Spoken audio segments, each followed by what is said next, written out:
Welcome to DJs recipe book. ఈరోజు recipe బుక్లో recipe Andhra special అల్లం నిలువ పచ్చడి. ఇడ్లీలోకి, దోశల్లోకి, అన్నంలోకి దేంట్లోకైనా సూట్ అయ్యే ఈ అల్లం నిలువ పచ్చడిని ఎలా చేయాలో ఇప్పుడు తెలుసుకుందాం. ముందుగా స్టవ్ వెలిగించుకొని ఒక పాత్రను పెట్టి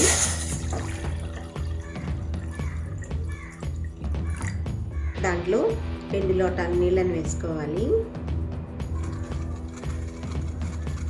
నీళ్ళు బాగా తెరిలిన తర్వాత అందులో మనం ముందుగా రెడీ చేసుకున్నటువంటి చింతపండుని ఇందులో వేసి 2 నిమిషాల సేపు ఉడికించుకోవాలి. ఇది 1/4 కిలో చింతపండు.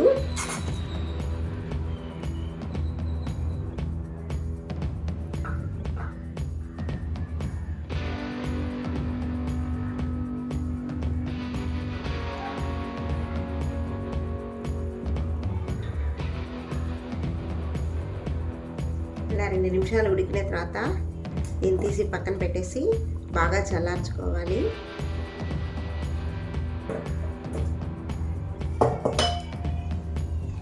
అదే పొయ్యి మీద ఒక బాణలిని పెట్టి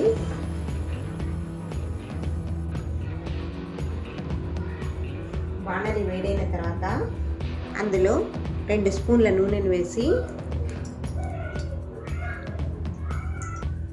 అందులో మనము కడిగి శుభ్రం చేసుకున్నటువంటి 250 గ్రాముల అల్లాన్ని వేసి బాగా వేయించుకోవాలి.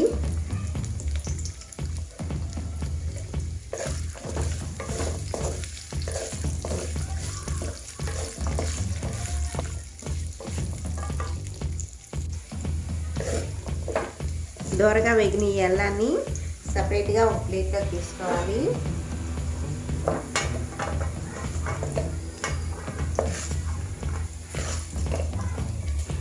మాదిరిగా సపరేట్గా ఒక ప్లేట్లో తీసి పెట్టుకోవాలి. ఇప్పుడు అదే బాణల్లో మరొక స్పూన్ నూనె వేసుకొని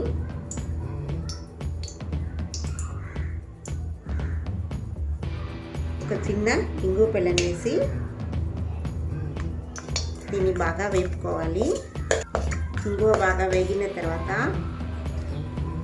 అందులో 1/4 కిలో ఎండుమిరపకాయలు వేసి దూరగా వేపుకోవాలి.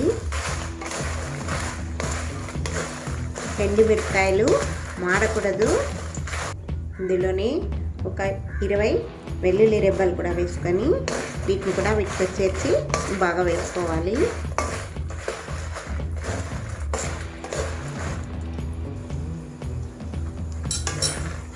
ఎండుమిరపకాయలు బాగా వేగిపోయాయి.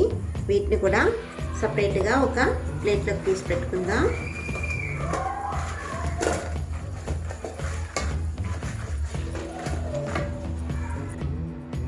ఈ మాదిరిగా సపరేట్గా ఒక ప్లేట్లో తీసి దీన్ని కూడా పక్కన పెట్టుకుందాం. మరొక 1/2 స్పూన్ నూనెని వేసి ఒక 2 స్పూన్ల మినప్పప్పు, 1 స్పూన్ మెంతులు, 1 స్పూన్ ఆవాలు వేపుకోవాలి.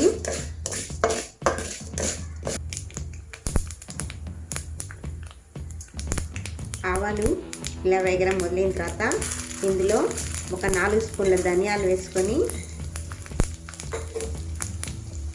మరి కొద్దిసేపు వేపుకోవాలి. దీనిలో 1 స్పూన్ జీలకర్రను కూడా వేసి ఒకసారి మిక్స్ చేసుకొని ఈ పప్పు దినుసులన్నిటిని బాగా చల్లారనిద్దాం. ఒక మిక్సీ జార్ తీసుకొని మనం వేయించుకున్నటువంటి ఈ మెంతులు, ఆవాలు, ధనియాలని పొడిలాగా చేసుకోవాలి. ఈ మాదిరిగా ఫైన్గా పౌడర్ లాగా చేసుకోవాలి. ఇప్పుడు దీన్ని సపరేట్గా ఒక పాత్రలోకి తీసుకుందాం. ఈ మాదిరి సపరేట్గా ఒక బౌల్లోకి తీసి దీన్ని పక్కన పెట్టుకోవాలి. ఇప్పుడు ఇదే జార్లోకి మనం ముందుగా వేయించుకున్నటువంటి మిరపకాయలను వేసి వీటిని కూడా పొడి చేసి పెట్టుకుందాం. మనం రెడీ చేసుకున్నటువంటి ఈ మిరప్పొడిని కూడా సపరేట్గా ఒక బౌల్లోకి తీసుకోవాలి. ఇప్పుడు అల్లాన్ని కూడా మిక్సీలో వేసి దీన్ని కూడా పేస్ట్ లాగా రుబ్బుకోవాలి. ఇలా ఫైన్గా రుబ్బుకున్నటువంటి అల్లం పేస్ట్ని కూడా సపరేట్గా ఒక బౌల్లోకి తీసి పెట్టుకోవాలి. ఇప్పుడు ఇదే జార్లోకి మనం ముందు ఉడికించి రెడీ చేసుకున్నటువంటి చింతపండు వేసి దీన్ని కూడా పేస్ట్ లాగా రుబ్బుకోవాలి. చింతపండు కూడా ఈ మాదిరి ఫైన్ పేస్ట్ లాగా రుబ్బి పెట్టుకోవాలి. స్టవ్ వెలిగించుకొని ఒక బాణలిని పెట్టి బాణలి వేడైన తర్వాత ఒక 2-3 స్పూన్ల నూనెను వేసి నూనె కాగిన తర్వాత ఒక 1/2 స్పూన్ మెంతులు, 1 స్పూన్ ఆవాలు, తుంచిన 2 ఎండుమిరపకాయలు వేసి పోపు పెట్టుకోవాలి. పోపు వేగిన తర్వాత దాదాపుగా ఒక 30 వెల్లుల్లి రెబ్బలు వేసి ఎర్రగా వేపుకోవాలి. వెల్లుల్లి రెబ్బలు వేగిన తర్వాత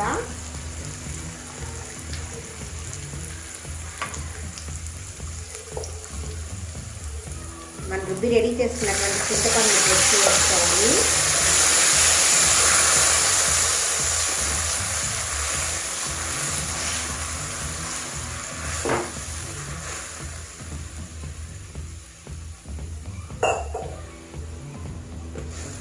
చింతపండు ఉడుకుతున్నప్పుడే ఇందులో ఒక 200 గ్రాముల బెల్లాన్ని కూడా వేసి బాగా ఉడికించాలి.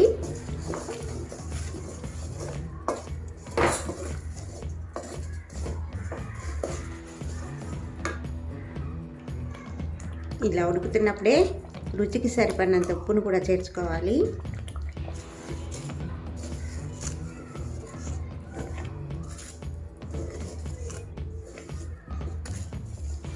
ఈ మిశ్రమం బాగా చిక్కబడి నూనె పైకి తేలే వరకు ఉడికించుకోవాలి.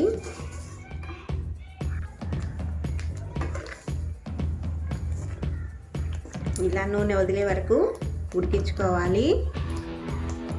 ఇందులో అల్లం పేస్టు,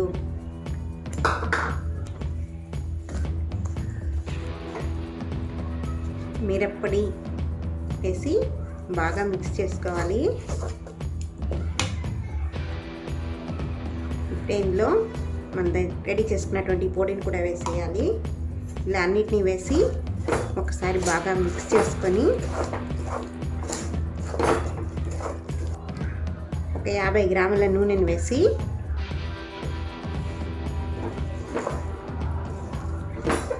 ఒకసారి మిక్స్ చేసుకొని దాదాపుగా ఒక 5-6 నిమిషాల సేపు దీన్ని బాగా ఉడికించాలి. ఇలా సైడ్స్లోంచి నూనె వదలడం స్టార్ట్ అయింది కదా, ఇప్పుడు స్టవ్ ఆఫ్ చేసేసి దీన్ని బాగా చల్లారపెట్టి ఏదైనా ఒక ఎయిర్ టైట్ కంటైనర్లో పెట్టినా అంటే 6 నెలల పాటు ఉంటుందండి ఈ పచ్చడి. దీన్ని తడి చేయి కానీ తడి స్పూన్లు కానీ అలాంటి వీటివి పెట్టకూడదు. అలా పెట్టారంటే బూజు పట్టేస్తుంది. ఈ వీడియో కనుక మీకు నచ్చినట్టయితే లైక్ చేయండి, షేర్ చేయండి, సబ్స్క్రైబ్ చేసుకోండి.